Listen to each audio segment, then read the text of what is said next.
bienvenidos a una edición más del Festival Internacional de Arte y Literatura de Santa Ana. Soy Andrea Escobar y en esta ocasión me encuentro con mi compañera para desarrollar este hermoso conversatorio. Hola, soy Dinora Rivas. Es un gusto compartir en esta tarde con María Alejandra Domínguez, Henry Patiño y Débora Dante. Hoy conversaremos acerca de los poetas y escritores que han dejado huella en cada uno de sus países. María Alejandra Domínguez es maestra en educación, licenciada en literatura, docente, promotora cultural, escritora, guionista de cine, entre otros. Bienvenida, Alejandra. Hola, muy buenas tardes a todos. Un placer estar de nuevo en este festival, el séptimo festival. Un abrazo hasta El Salvador y también un abrazo a Colombia, a nuestros amigos poetas Henry y Débora. También contamos con Henry Patiño, quien es colombiano, odontólogo y escritor pasional. Nos compartirá sus versos desde su visión del universo. Bienvenido, Henry. Pues muchas gracias por la invitación. Como ya lo dije, saludo a Dinora, a Alejandra y a Débora y a todo el staff que está allá en la parte técnica de San. Es un gusto estar con ustedes. Contamos con la participación de Débora Dante. Ella es colombiana, escritora de diferentes poemarios, directora de diferentes programas, gerente cultural del periódico Punto de Encuentro Art, presentadora de televisión, pertenece a la Red de Mujeres de Medellín. Bienvenida, Débora. Qué alegría poder estar con ustedes por fin en este encuentro y sobre todo rodeado de grandes amigos como son ustedes. Queremos conocer cómo fue la vida en este caso de Rosario Castellanos. Coméntanos, por favor, Alejandra, acerca de la vida de esta poetisa, novelista y ensayista. Bueno, pues para mí es un gran placer hablar hoy de una gran escritora mexicana, Rosario Castellanos, que tuvo una gran trascendencia a lo largo de su vida y bueno, la recordamos como una gran poeta, ensayista, cuentista, novelista e incluso diplomática, ¿no? En términos, digamos, generales, ella nace en la Ciudad de México y muy joven se traslada hacia Chiapas, que es esta parte del sur de México de donde era su familia. Ella crece en Chiapas, en un pequeño lugar, en una pequeña comunidad llamada Comitán. Comitán era una pequeña localidad que tenía un grupo indígena muy amplio y entonces a ella, como mestiza que era, le toca convivir con las personas indígenas que estaban al servicio en su casa y ella se vuelve, digamos, muy sensible a este tema de los indígenas, ¿no? Entonces, bueno, Rosario se queda huérfana muy joven, a los 25 años pierde a sus padres y de ahí tiene que ella emigrar a la Ciudad de México y se convierte en maestra de filosofía por la máxima casa de estudios que es la UNAM y a partir de ese momento ella empieza a desarrollar su literatura, por un lado, se vuelve poeta, se vuelve escritora, pero también ella empieza a desarrollar la parte periodista, se convierte en una periodista y empieza también a dar clases de literatura en diferentes universidades, como la Universidad Nacional Autónoma de México, la Universidad Iberoamericana, después hace grado en Madrid, se va a estudiar a Madrid, regresa y después, posteriormente, se va a Estados Unidos a enseñar en la Universidad de Wisconsin y en otras dos universidades. Rosario, digamos que alterna con la intelectualidad de la época. Era muy difícil que una mujer destacara como escritora y ella se dedicó a escribir y a defender a las mujeres a través de su poesía. Vamos a ver en Rosario siempre esta voz que nos habla de lo difícil que es ser una mujer y destacar en un ámbito masculino. Se considera a Rosario como una escritora que pertenece a la generación de medio siglo en México, con figuras tan importantes como José Emilio Pacheco, Octavio Paz, etcétera. Ella es prácticamente la única mujer que destaca en su época en esta generación, y posteriormente, ya al final de su vida, muere muy joven, bueno, a los 49 años, relativamente joven. Ella es galardonada, digamos, o reconocida por el gobierno de México para trabajar como embajadora en Israel. Estuvo 3 años trabajando como embajadora en Israel y muere en un trágico accidente, electrocutada en su casa en Israel, en Tel Aviv. Entonces, bueno, considero yo que Rosario Castellanos, y no solamente yo, sino es considerada como una gran escritora, una de las mejores escritoras mexicanas de todos los tiempos, y que no se le ha dado el reconocimiento que merece. Rosario merece una segunda y una tercera lectura, gran escritora, y bueno, pues hoy vengo con mucho orgullo a hablar de ella como una mujer muy, muy importante para México. Gracias, Alejandra Domínguez, por compartirnos acerca de la vida de Rosario Castellanos. Sin duda ella es un ejemplo para la mujer mexicana y también para la mujer en todo el mundo. Ahora queremos conocer sobre la vida de José María Vargas Vila. Él es un escritor colombiano y para ello nos va a hablar Henry Patiño. Adelante. Muchas gracias por esta invitación y hombre, pues ni más faltara, aquí estamos tratando de dar a conocer a nuestros más grandes escritores y en este caso me corresponde a mí uno al que por el que sentí una gran admiración, que se llamó José María de la Concesión Apolinar Vargas Vila. Este fue un luchador, escritor, político, periodista y un gran... Nació un 23 de julio de 1860 en Funza, Bogotá, y falleció el 23 de mayo de 1933 en Barcelona, España. Sus padres fueron el general José María Vargas Vila, quien murió en una guerra, y su madre fue Elvia Bonilla Matiz. Sus estudios los realizó, sobre todo sus estudios primarios y secundarios, en Bogotá, en un colegio público. Fue profesor después del Liceo de la Infancia, regentado por el entonces jesuita Tomás Escobar, de donde fue expulsado. Él fue expulsado de este colegio porque expuso y porque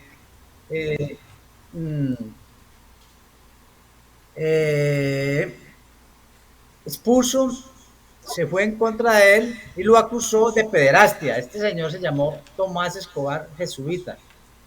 Él fue vilipendiado, fue tratado como sodomista y fue prácticamente vituperado por la clase social de esa época, que siempre estaba a favor de lo que eran las castas políticas y religiosas. Participó en la guerra civil al lado del Partido Liberal de 1984 a 1885. Esta actitud crítica para el presidente de la época, Rafael Núñez, lo puso en el ojo del huracán y a su cabeza le pusieron precio, por eso tuvo que exiliarse hacia Venezuela. Allí, junto a unos amigos, fundó la revista Eco Andino y ya en Caracas creó otra revista llamada Los Refractarios. En 1887 publica su primera novela de corte romántico, Aura a las Violetas, de la cual más adelante él se sintió avergonzado porque dijo que parecía una novela de un imberbe, de un novato de literatura, pero de todas maneras esta novela fue la que lo hizo. Estando en Nueva York, entabló una gran amistad con el escritor independentista José Martí, y con la llegada de Joaquín Crespo al poder en Venezuela, Vargas Vila asume como su secretario privado. En 1888, el presidente de Ecuador lo nombró presidente plenipotenciario en Roma. Allí se recuerda su negativa a arrodillarse ante el Papa León XIII. esta situación y le preguntaron a él, pero ¿por qué usted no se arrodilla ante el Papa si es la eminencia, la máximo representante de Dios en la tierra? Y él contestó con esta frase, dijo, yo, yo no me arrodillo ante ningún mortal. Este pretexto le sirvió para ser excomulgado cuando publicó una novela llamada Isis en la que retrata lo que sucedía en la época con los curas y con la iglesia. Siempre fue un hombre rebelde, un hombre que se opuso a las formas, al colonialismo, a las dictaduras. Por eso fue tan rechazado muchas veces por las sociedades de América Latina. En 1903 funda en Nueva York la revista Némesis, desde la cual criticó la tiranía en Colombia y la subyugación al Imperio del Norte, también a las dictaduras latinoamericanas y a los impulsores estadounidenses por la usurpación del Canal de Panamá y la enmienda de Platt sobre Cuba. La publicación en 1903 de la novela Ante los bárbaros, donde él hace un relato sobre lo que es la tiranía de ciertas élites en la América Latina, eso lo llevó a que fuera expulsado de Estados Unidos. Ya en 1904 el presidente de Nicaragua, José Santos Zelaya, junto al poeta Rubén Darío, con quien en principio no existía una buena amistad, los nombró representantes diplomáticos en España.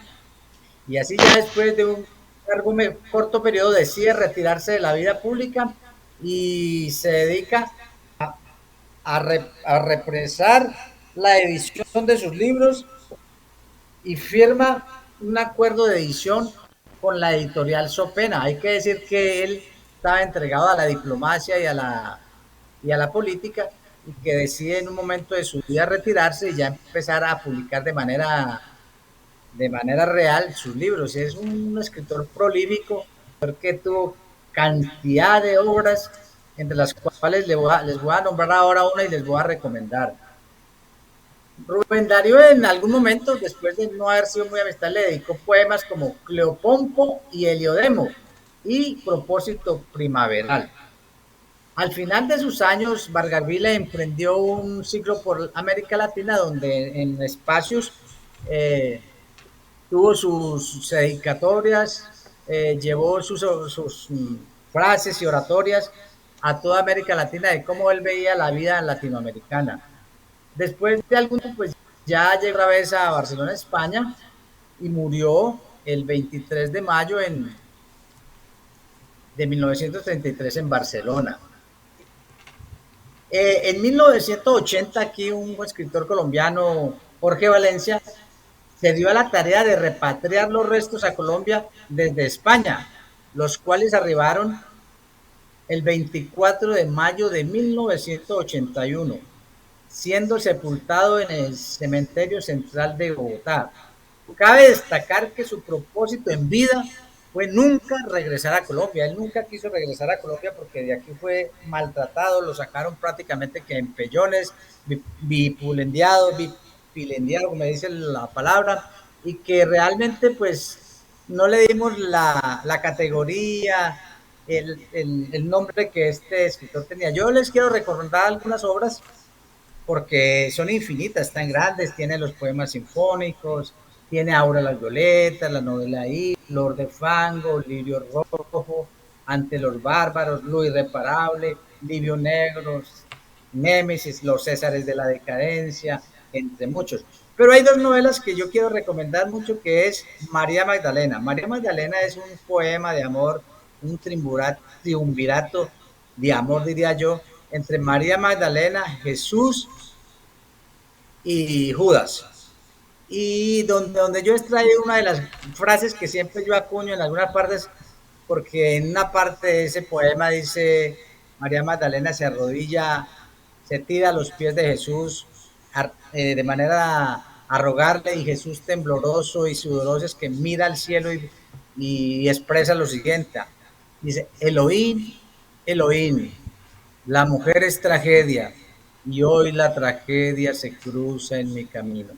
Esa es una de las novelas que les recomiendo. Para algunos podrá ser un poco difícil porque humaniza demasiado al nazareno, pero, pero a mí me ha gustado mucho y se la recomiendo. También hay otra novela que se llama Salomé, las cuales la recomiendo. No ha sido reconocido por su actitud de contestataria frente al sistema, y yo creo que eso hizo que no esté hoy entre las altas esferas de la literatura latinoamericana, pero realmente su obra es muy bonita. Yo se la recomiendo a todos para que la lean, para que la investiguen y se tomen una idea de lo que era este gran escritor. Muchas gracias.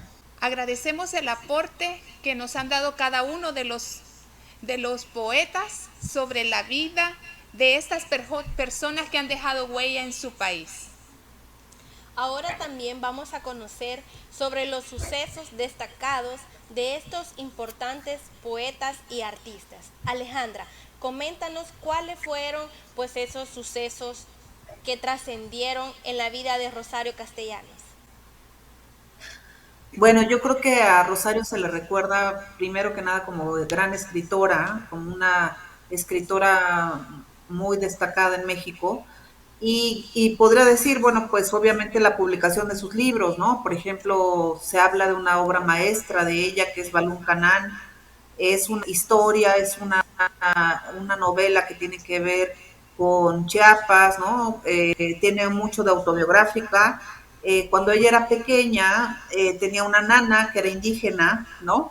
Entonces esta señora la cuidaba y también había una niña que era su compañera, digamos, ¿no? A las niñas ricas como ella, que Rosario era una mujer acomodada, se les encargaba a las nanas y a las también se les regalaba, digamos, una niña, ¿no? Es triste decirlo, pero los indígenas eran tratados como, pues como esclavos. Todavía estamos hablando de 1920, 1930. Rosario nace en 1925, ¿no? Entonces México era un país muy discriminador, en donde había una gran maltrato hacia los indígenas. Entonces ella en este libro relata cómo fue su infancia. Ella vivió en Chiapas hasta los 16 años, ¿no? Chiapas prácticamente es la frontera con Guatemala, ya muy cerca a Centroamérica, ¿no? Entonces, la zona de México es una zona muy indígena, hay muchos grupos indígenas, ¿no? Tzetziles, tzotzales, mayas, etcétera. Entonces, ella relata en la novela, por ejemplo, hay un pasaje muy que yo recuerdo muy trágico, muy dramático. Ella va con su nana, llega al parque y en el parque hay una rueda de la fortuna. Y en esta rueda de la fortuna no se le permiten a subir, solamente los blancos podían subir a la rueda de la fortuna. Entonces llega un indígena e insiste en subir a la rueda de la fortuna. Y entonces le dice el señor que está ahí, le dice, bueno, si te quieres subir, pues súbete como puedas, porque tú eres indígena y no sabes, ¿no? Entonces él nunca se había subido a una rueda de la fortuna y dice, pues me subo, aunque sea colgado. Entonces el indígena se cuelga de la rueda y empieza la rueda a dar vueltas y toda la gente abajo se empieza a reír del indígena. El señor que estaba operando la rueda de la fortuna de una manera muy inhumana y muy cruel, no para la rueda, sino que la continúa, ¿no? No importa que el indígena se caiga, se mate, no les interesa. Entonces la niña, Rosario, ¿no? Que es, digamos, el personaje de la niña de la novela, voltea a ver a su nana y la nana está llorando, ¿no? La nana está triste por este indígena que es humillado enfrente de todos, ¿no? Entonces, de esto nos habla Rosario en esta novela, ¿no? Por ejemplo, ¿no? De su infancia. Ella se vuelve muy proclive a cuidar, a apoyar a los indígenas. Ella ya cuando es adulta, le dan un puesto en el INI, el Instituto Nacional Indigenista, y ella ahí desarrolla una labor que a mí me parece muy importante y que a mí me ha inspirado mucho, que es ir a las comunidades indígenas, sobre todo de Chiapas. El gobierno de Chiapas la contrata ya cuando ella es adulta, cuando ella ya es Rosario Castellanos, una mujer muy destacada, la escritora, etcétera, la contrata un tiempo para que hagan lo que se conoce como el teatro Petul. El teatro Petul era un teatro de marionetas en donde iban a diferentes comunidades de Chiapas a enseñarle a los niños cómo lavarse los dientes, para qué servían las aspirinas, ¿no? Cómo vacunarse para diferentes enfermedades. Entonces ella escribía los guiones de estas marionetas y obviamente una serie de personas se encargaban, era un grupo de personas del Instituto Nacional Indigenista que llevaban a estos títeres para que la comunidad indígena pudiera entrar a una modernidad que les ayudara, ¿no? Que adoptaran estas técnicas higiénicas, de lavarse los dientes, etcétera, utilizar, por ejemplo, los insecticidas en contra de los insectos, ¿no? Entonces, ella hace una labor cultural, una labor de educar a la gente, de educar a los indígenas muy interesante. Digamos que ese sería otro momento, ¿no? De su vida. Otro momento muy relevante, pues también es cuando es nombrada embajadora en Israel, que duró 3, 4 años como embajadora. Realmente México tiene muy pocas embajadoras, no creo que se cuente ni con los dedos de las manos, ¿no? Cuando ella también se va a Estados Unidos a dar cátedra de literatura a las universidades de Colorado, de Wisconsin, ella se convierte, digamos, en una mexicana universal, ¿no? Una mexicana que sale de su país a dar cátedra a estas universidades sobre lo que era México. Entonces yo rescataría esos momentos de Rosario, también cuando se va a España con una beca que estuvo un año en Madrid haciendo su posgrado en estética. Entonces es una mujer que para su época rompe los moldes, ¿no? O sea, estamos hablando de los años 50. Incluso se considera Rosario una feminista porque en sus ensayos habla a favor de las mujeres, ¿no? Y en contra de esta discriminación que sufren las indígenas, las mujeres, en una época, imagínense, en 1950, en donde no se hablaba del tema. Ni siquiera Simone de Beauvoir, la francesa, Simone de Beauvoir, por ejemplo, es posterior, es de los 60. Entonces, Rosario es una adelantada, definitivamente. Es una mujer fuera de serie que hay que retomarla y hay que reconsiderarla. Yo consideraría estos momentos como los claves. Escribió muchísimo, no solamente esta novela, sino muchas obras, pero yo rescataría estos momentos como de los más importantes. Gracias, Alejandra. Gracias. Sin duda alguna, una historia muy maravillosa, como tú ya lo decías, muchos momentos trascendentales en la vida de esta escritora, poeta muy importante. Pero también ya tenemos con nosotros a Débora Dante, a quien pues nos va a hablar sobre Julio Flores, sobre cómo fue la vida de este artista y sobre los sucesos más importantes de él. Adelante, Débora, bienvenida. Bueno, muchas gracias. Qué rico poder estar aquí contándoles de este gran escritor que por justicia lo escuché, lo traje aquí a conocimiento de ustedes también y les quiero contar una pequeña anécdota. Cuando yo estaba muy pequeña, quien me llevó realmente a la poesía fue mi papá y fue con un disco precisamente de Julio Flores. En ese tiempo uno escuchaba la música y no sabía que realmente era poesía. Así que nuestros padres también escuchaban poesía en su música. Entonces, fue el séptimo de 10 hijos del médico liberal Policarpo María Flores, presidente del Estado Soberano de Boyacá. Él nace el 22 de mayo en Boyacá. Se me perdió aquí, 1967. Y su madre fue la señora Dolores de Flores, perteneciente al Partido Conservador. Cursó estudios en el Colegio del Rosario de Bogotá. Él hace su primaria en Boyacá, pero entran a una situación muy difícil económica y con 10 hijos les toca partir a Bogotá, donde él cursa los estudios, pero tampoco los termina y empieza también a hacer como una carrera literaria propia y se funda en 1900 un suceso muy importante que se llamó la Gruta Simbólica.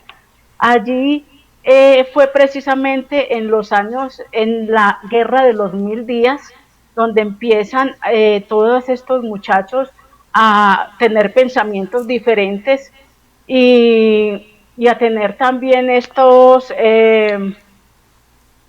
¿cómo les explico yo? Todas estas cosas de los adolescentes y todas las ideas, su función ideológica.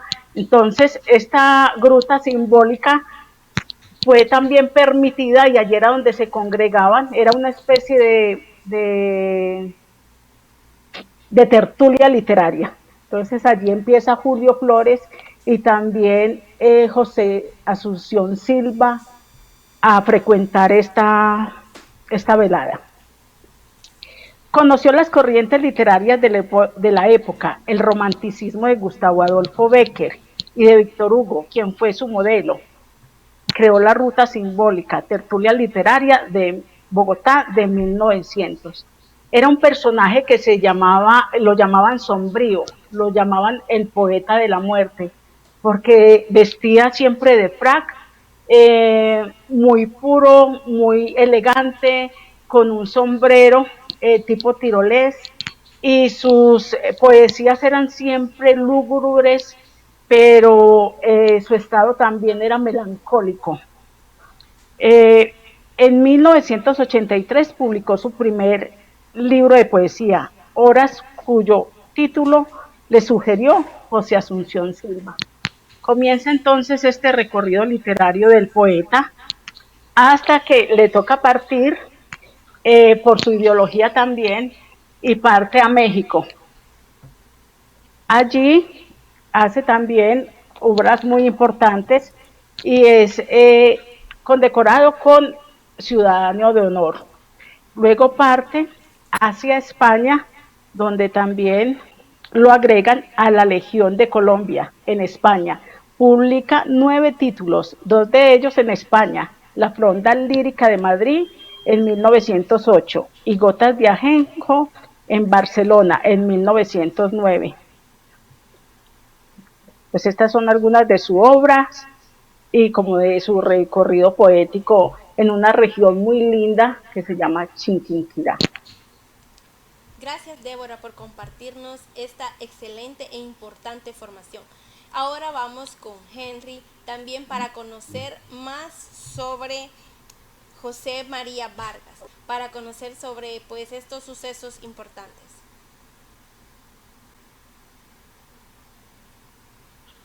Por aquí yo de pronto entrar con un pedacito. Hay una canción que se llama Mis Flores, que yo creo que es de las canciones que más nos recuerdan a él. Una frase que pronunció en su momento, la amaba tanto, tarde que me dio la vida. Y eso hace que Los Flores sea un personaje oscuro de la época. Bueno, pero con el tema de José María Vargas, uno de los más grandes escritores para Colombia y de la habla hispana.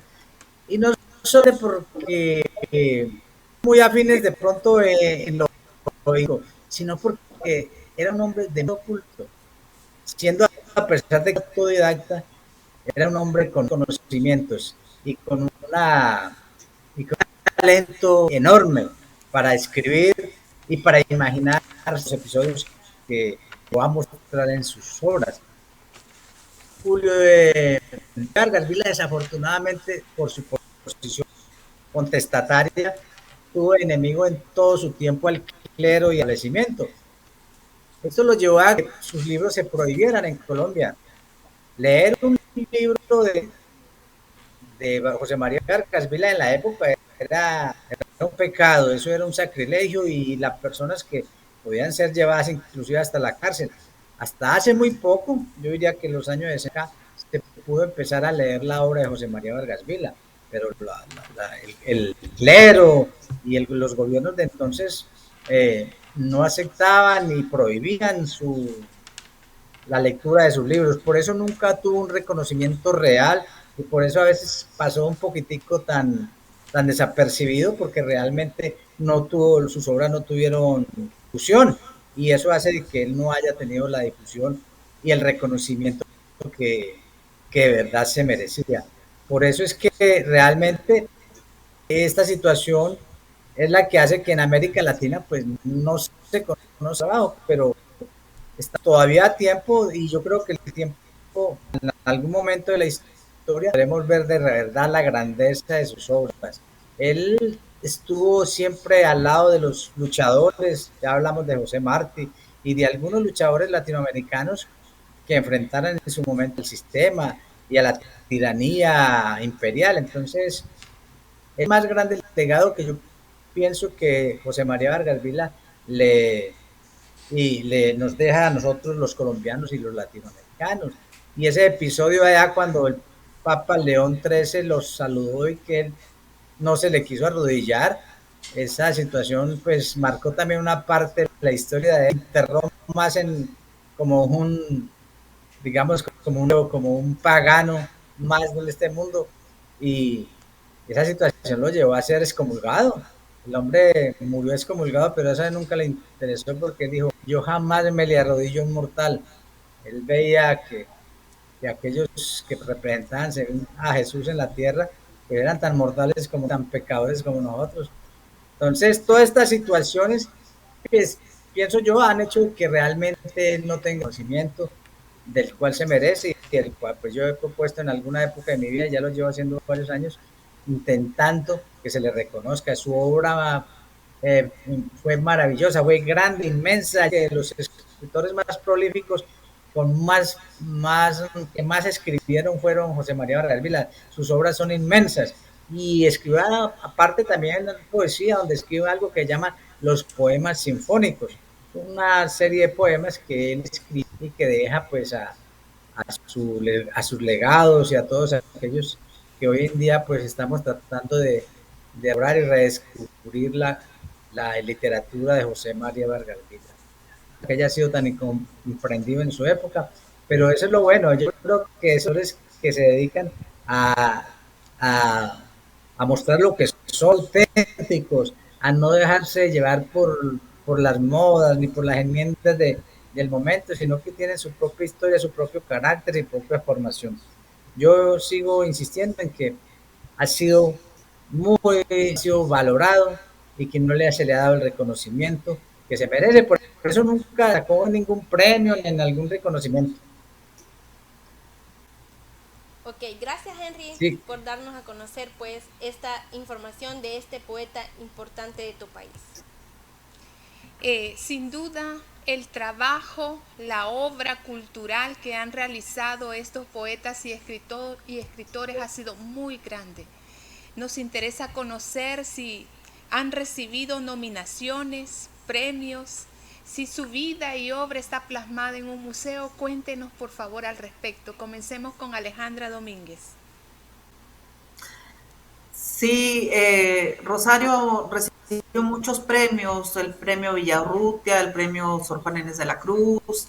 Hay un museo en Comitán que habla de precisamente su vida en Chiapas.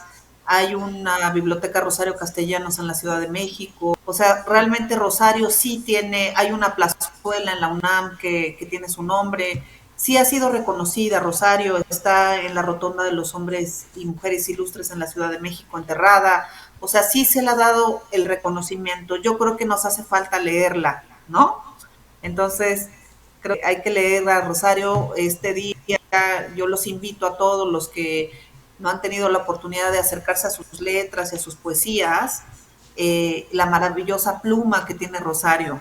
Y no sé si podría aquí leer un pedacito, tiene un poema muy largo que se llama Autorretrato y me gustaría leer algunas estrofas. Es un poema largo, pero no sé si me permiten leer un pedazo de este poema. Claro, con gusto. Yo soy una señora, tratamiento arduo de conseguir en mi caso y más útil para alternar con los demás que un título extendido a mi nombre en cualquier academia. Así pues, luzco mi trofeo y repito, yo soy una señora, gorda o flaca, según las posiciones de los astros, los ciclos glandulares y otros fenómenos que no comprendo. Rubia, si elijo una peluca rubia, o morena, según la alternativa. En realidad, mi pelo encanece ese. Soy más o menos fea. Eso depende mucho de la mano que aplique el maquillaje. Mi apariencia ha cambiado a lo largo del tiempo, aunque no tanto como dice Weininger, que cambia la apariencia del genio. Soy mediocre, lo cual por una parte me exime de enemigos y por la otra me da la devoción de algún admirador y la amistad de esos hombres que hablan por teléfono y envían largas cartas de felicitación, que beben lentamente whisky sobre las rocas y charlan de política y de literatura. Amigos, a veces, raras veces y en muy pequeñas dosis. En general, rehuyo los espejos.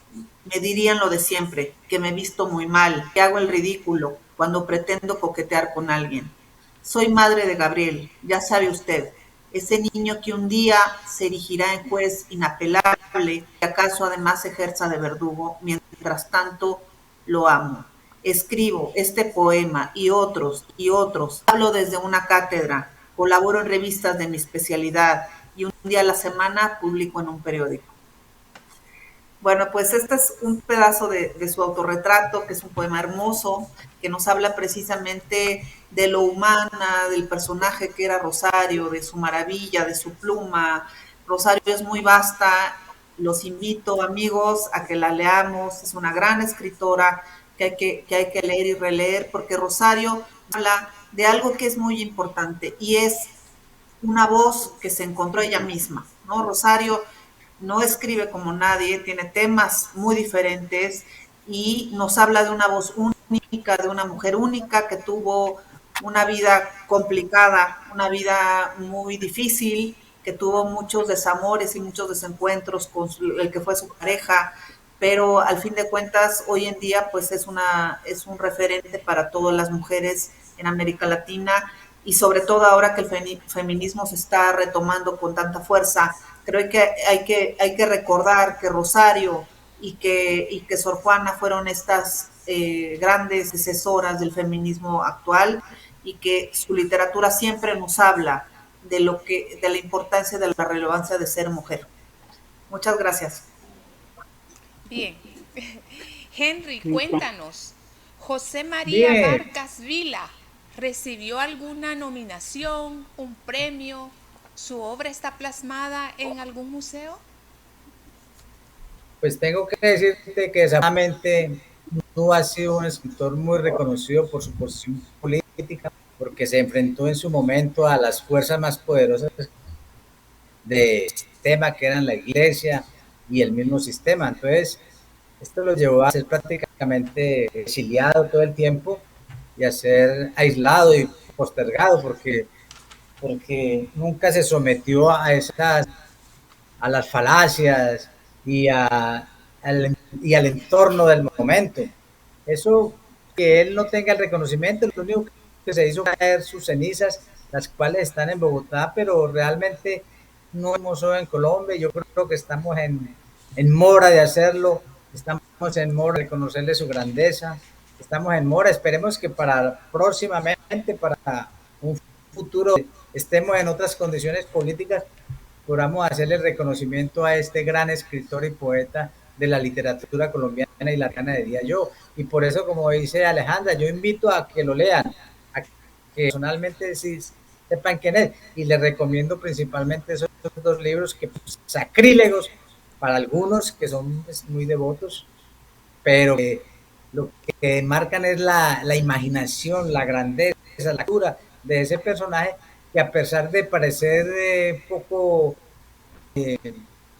digamos, ido de la realidad, yo creo que era muy realista y estaba realmente mostrándonos cómo era la vida, cómo nos muestra un carne y hueso.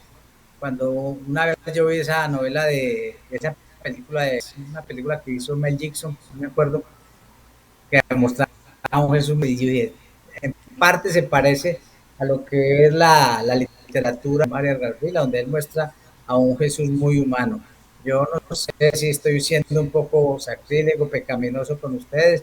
Yo sé que hay personas que son muy devotas y creyentes y que de pronto estos los molesta, no les gustan, pero hay que mirarnos y analizarlos para que entendamos nuestro entonces, cómo hemos sido nosotros, por qué estamos como estamos y por qué vivimos como vivimos desde ahora. Esto viene de un proceso histórico que viene acumulando situaciones y que hoy en día lo vemos en un mundo que está casi que al borde de una tercera guerra mundial. ¿Pero por qué?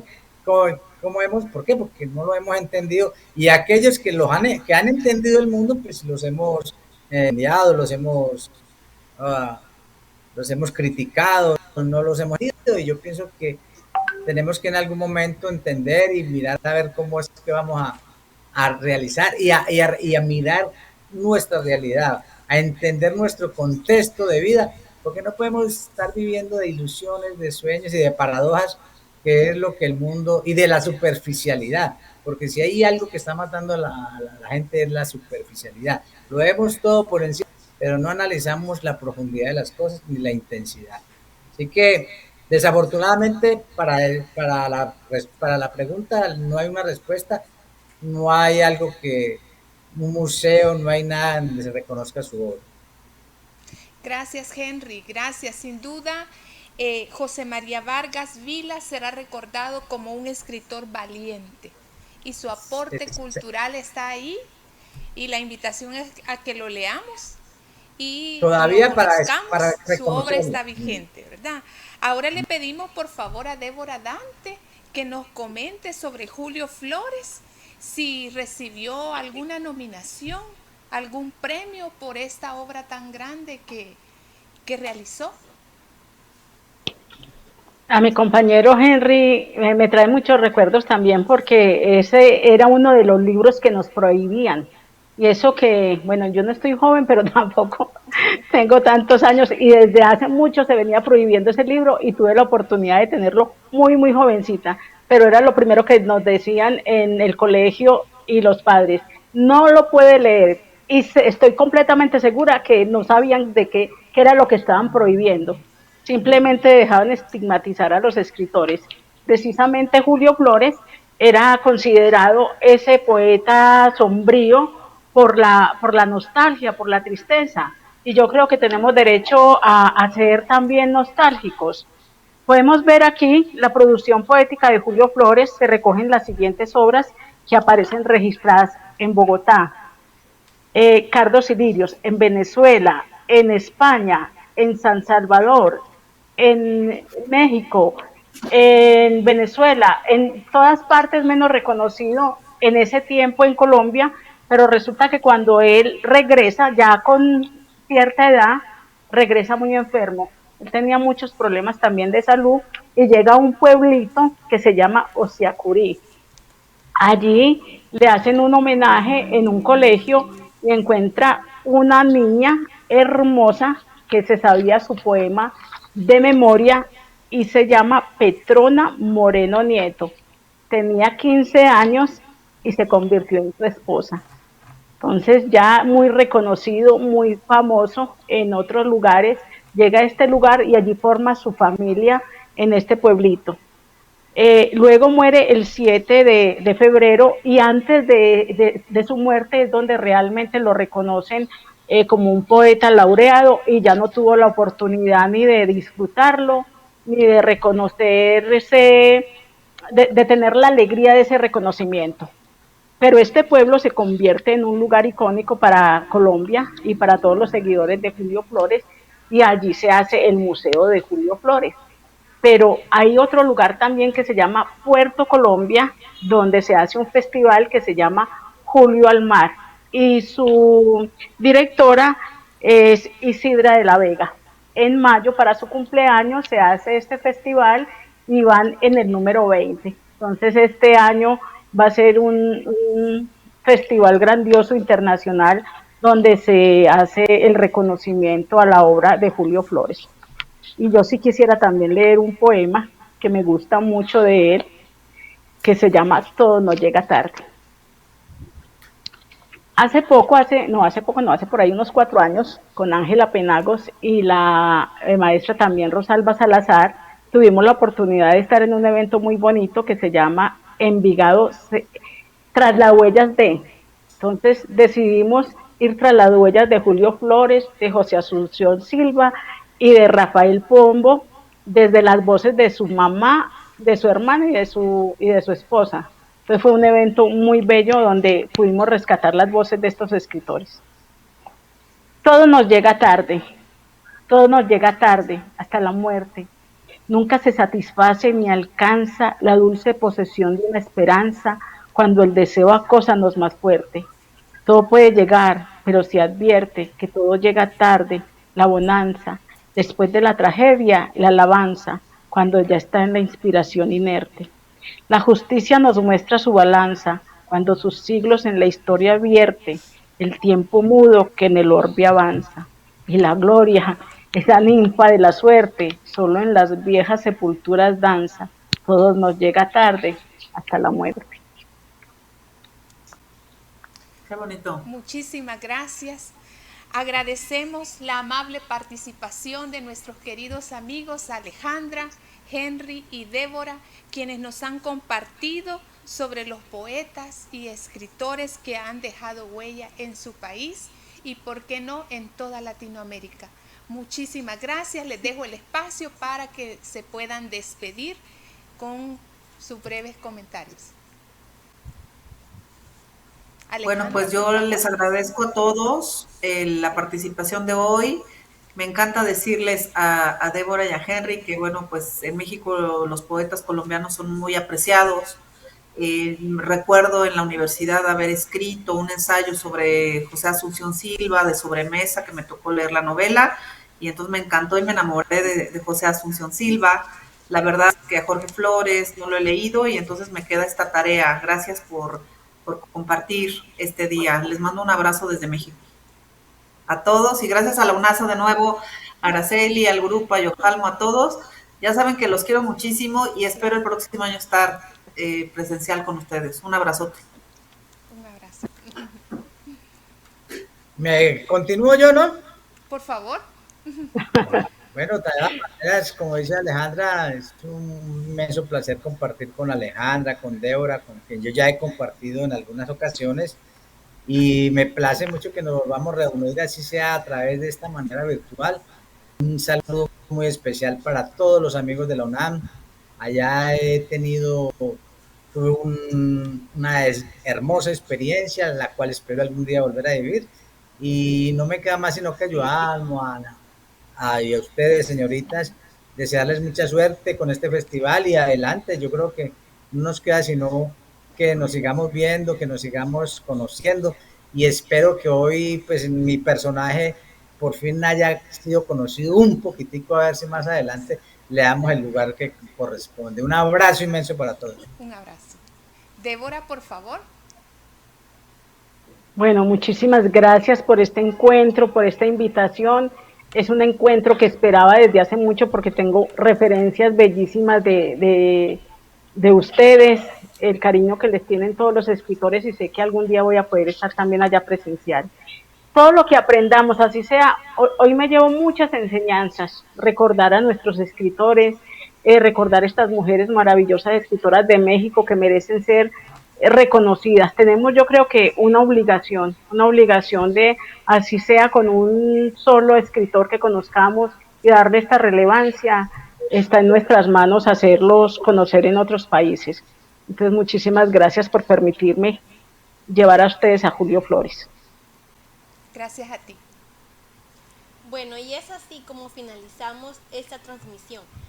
Les invitamos a que estén pendientes de las demás actividades.